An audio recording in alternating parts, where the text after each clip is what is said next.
আসসালামু আলাইকুম। আমি রোজি ফুড কুকিং চ্যানেল থেকে আবারও আপনাদেরকে স্বাগতম।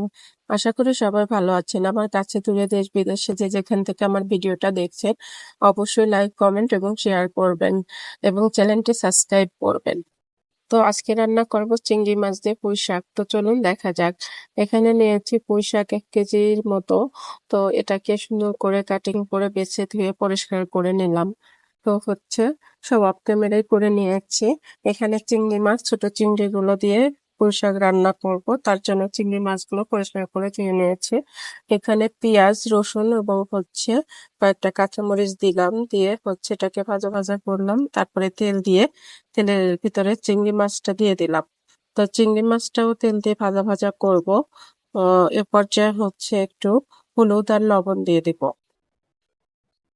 হলুদ আর লবণটা দেওয়ার পরে আরেকটু নাড়াচাড়া দিয়ে তেলের সাহায্যে আরেকটু ভেজে নেব।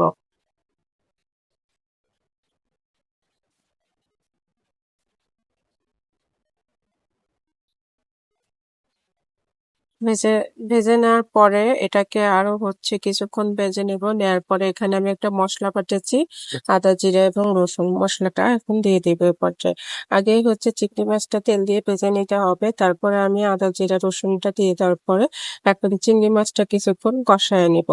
কষায় নেওয়ার পরে তারপরে আমি শাকগুলো দিয়ে দিব।